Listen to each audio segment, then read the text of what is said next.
Sebenarnya konservasi ini kami lakukan, artinya waktu itu saya bersama keluarga itu sudah mulai ketika bapak saya almarhum sekitar tahun 1980-an.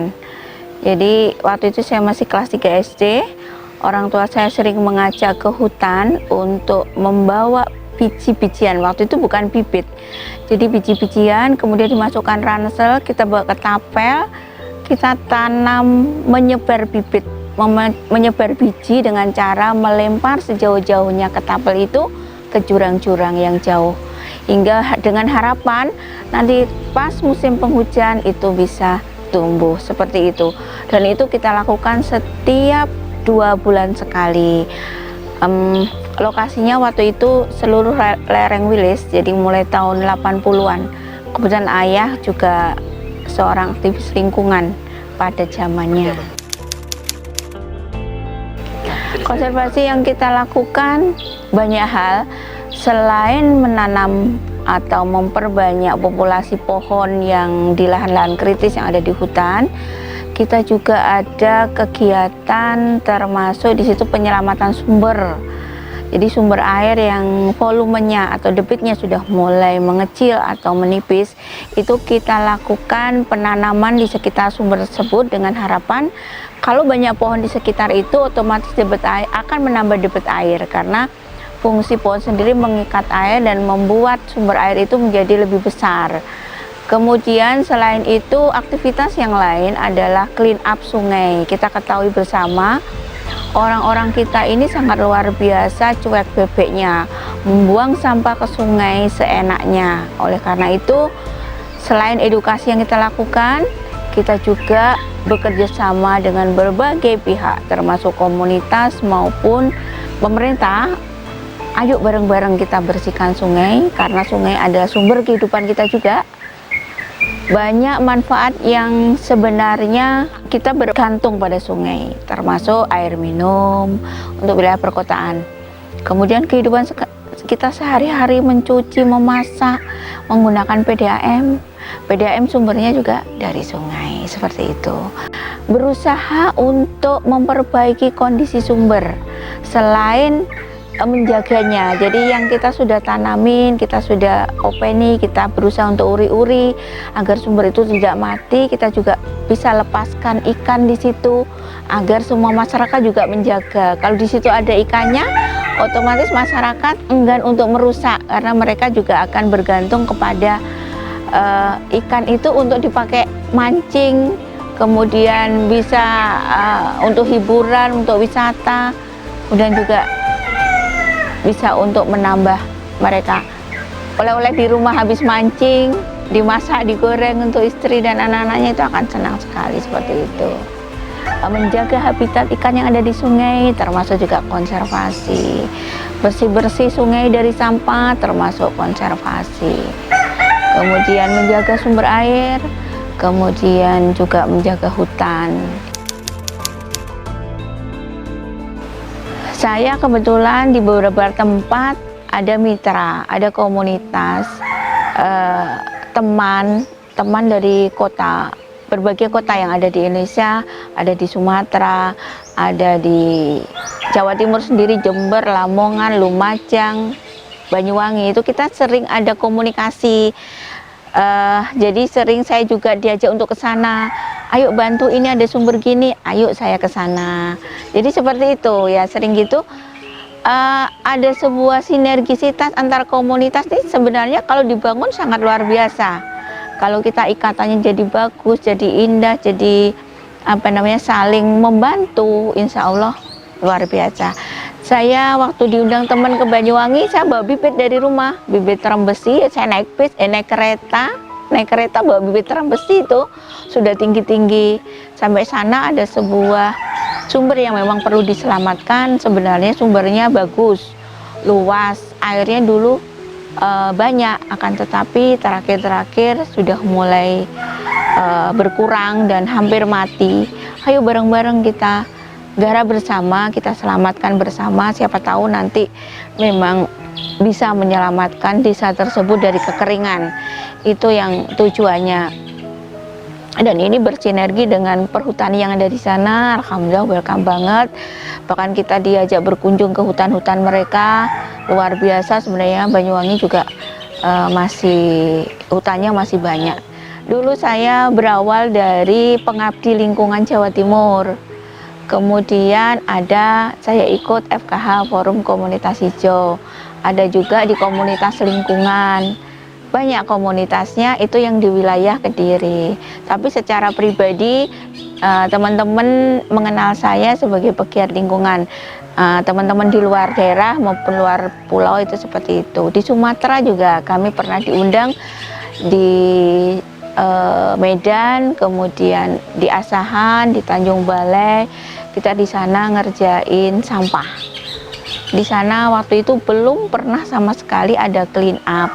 Pas saya ke sana, alhamdulillah bersambung antara kita, karena belum pernah ada kerjasama antara dinas di sana dengan para penggiat lingkungan di sana. Belum pernah ada komunitas yang mengelola sampah. Alhamdulillah waktu itu sejarah pertama kali, berdiri sampai sekarang alhamdulillah luar biasa. Jadi edukasi yang kita lakukan biasanya baik itu melalui program pemerintah maupun saya pribadi sebagai anggota masyarakat maupun anggota komunitas sering keliling untuk mencari titik-titik rawan, termasuk titik rawan hutan kebakaran. Setelah kebakaran biasanya anak komunitas ada yang menyampaikan, Bu, di sana habis kebakaran, lokasi sekian misalkan, butuh tanaman sekitar sekian. Kemudian baik secara pribadi maupun secara anggota komunitas kita menghubungi ke dinas terkait, dalam hal ini Dinas Lingkungan Hidup maupun Perhutani.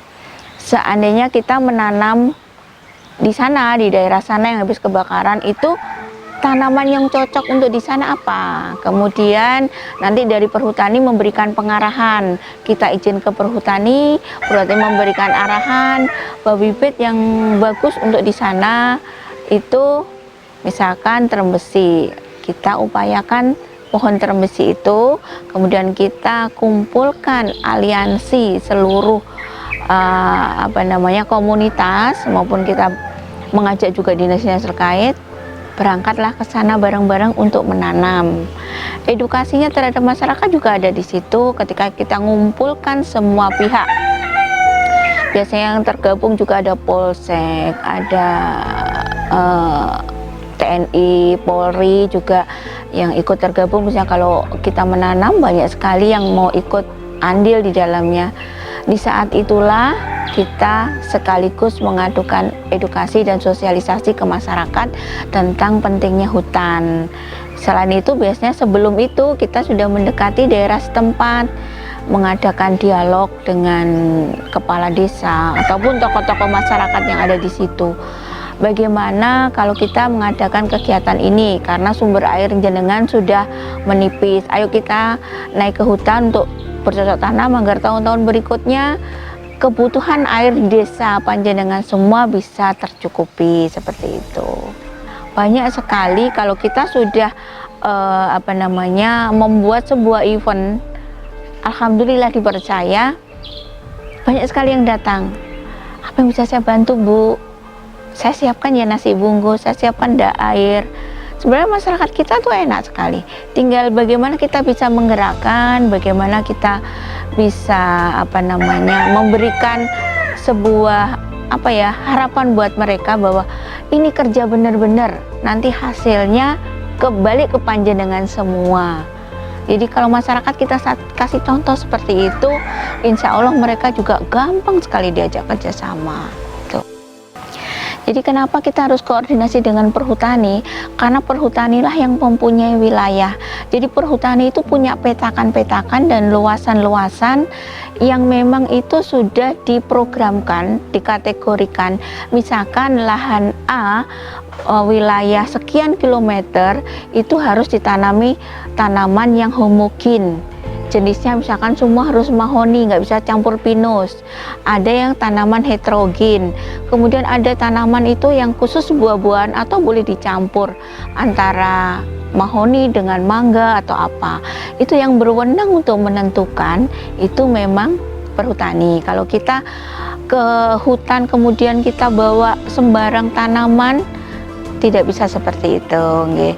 Hanya saja kita kadang-kadang memberikan masukan ke perhutani bahwa Pak, ini kayaknya di daerah sini banyak monyetnya, Pak, kayaknya dari sini banyak burungnya. Apakah boleh bila kita menanam barang 1, 2 sampai misalkan 50 pohon buah-buahan agar mereka tetap bisa makan seperti itu. Kalau burung kita bawa kersen, kalau misalkan banyak monyet kita bawa pohon pisang. Apakah ini tidak mengganggu kondisi hutan lindung panjenengan gitu? Pokoknya kita tetap izin sama perhutani, jadi tidak menyalahi prosedur dari perhutani gitu.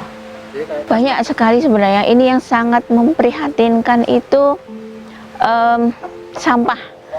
Jadi sampah ini saat ini sudah sangat urgent, dan ini tidak saja menjadi tanggung jawab pemerintah, akan tetapi tanggung jawab kita semua penduduk seluruh bumi. Saya sangat berharap bahwa setiap individu, setiap rumah tangga itu bisa mengelola sampahnya sendiri, baik itu sampah organik maupun anorganik. Jadi tidak ada lagi sampah yang terbuang ke sungai. Bahkan sampah yang terbuang ke TPA itu harusnya diminimalisir. Jadi yang dibuang ke TPA adalah sampah-sampah yang sama sekali sudah tidak bisa diapa-apakan, sebuah residu. Jadi sampah yang sudah tidak bisa diolah, sampah yang sudah bisa dimanfaatkan lagi, baik itu reuse maupun recycle, itu baru dibuang ke TPA. Agar apa? TPA kita pun bisa bertahan agak lama. Kita nggak akan mungkin terus-menerus memperluas TPA dengan membeli atau membebaskan tanah-tanah yang ada di wilayah kota Kediri, karena kita ketahui bahwa perkotaan semakin hari semakin menyempit. Kalau orang nggak sadar, ini sampah ini nanti akan jadi bumerang sendiri buat kita. Menyewa ataupun membeli tanah terus-menerus untuk membuang sampah, itu sudah nggak zamannya. Sampah itu harus diolah, agar pemerintah sendiri juga pekerjaannya agak ringan. Kalau sampah diolah, tidak akan lagi pemerintah kota ini mengupayakan untuk lagi membeli tanah untuk operasional TPA misalkan seperti itu. Jadi bisa diminimalisir. Sampah yang terbuang ke TPA saat ini perharinya sekitar 140 tonan. Nah ini kalau masyarakat sadar, itu bisa ditekan. Satu kakak, satu keluarga itu kurang lebih 7 on dalam sehari dia harus buang sampah. Ini kalau dipilah, diolah sendiri, kan ada bank sampah di setiap kelurahan, setiap desa ada bank sampah. Kemudian mereka bisa memilah yang bagus untuk bisa diuangkan di bank sampah, dijual, ditampung, bisa di bank sampah. Yang organik diolah sendiri jadi pupuk, rumahnya jadi asri. Kita bisa juga menanam sayur-sayuran, menanam tanaman herbal, kemudian menanam pohon-pohon buah-buahan dari hasil kompos yang kita gunakan dari sampah kita sendiri di rumah. Alangkah indahnya itu. Saat ini yang perlu kita pikirkan juga bagaimana kita bisa memiliki ketahanan pangan mandiri. Kondisi bumi sudah seperti ini, kemudian sekarang juga lagi pandemi, ekonomi sulit. Ayo nanam sayur sendiri, nanam cabai sendiri, nanam buah-buahan sendiri, agar kita tetap bisa makan, terjaga, tidak mengeluarkan uang banyak untuk kehidupan kita sehari-hari dengan membuat kebun sayur, kebun toga, kebun buah semampunya. Nggak punya lahan luas, di polybag. Nggak punya polybag, kemasan air mineral bisa dipakai media untuk menanam, ataupun kemasan minyak goreng yang sasetan itu kan nggak bisa dijual, itu paling-paling dibakar atau dibuang ke tempat sampah ataupun dibuang ke sungai. Manfaatkan itu sebagai media tanam. Ya harapannya kita kerja bareng. Jadi bukan tanggung jawab pemerintah toh, bukan tanggung jawab masyarakat ataupun komunitas, tapi ini tanggung jawab kita bersama kalau mau bumi ini lebih bagus. Tidak usah memikir wilayah. Kalau saya kadang-kadang, orang kota kok ke kabupaten, orang kabupaten kok ke kota, nggak seperti itu. Ini wilayah Indonesia, ini wilayah bumi. Bumi kita ini kita yang memiliki. Kita mau kemana saja menghirup udara ya di bumi ini, bukan ini udaranya wong Kediri, iki udaranya wong kabupaten, nggak seperti itu. Jadi kita ini makhluk Allah yang dimanapun saja hidup bebas untuk menghirup udara. Nah, udara ini agar oksigen ini tetap terjaga bagus dan bersih, otomatis kita harus bekerja. Bekerjanya itu terus menjaga. Tidak boleh melalaikan, menebang pohon sebanyak-banyaknya. Ataupun ketika kebakaran kita tahu udah itu cuek-cuek aja kebakaran, itu memang ya biarin, memang waktunya kebakaran, nggak seperti itu. Banyak sekali yang tergantung pada hutan saat ini, baik masyarakat, kemudian sumber air juga kan dari hutan, sebenarnya seperti itu.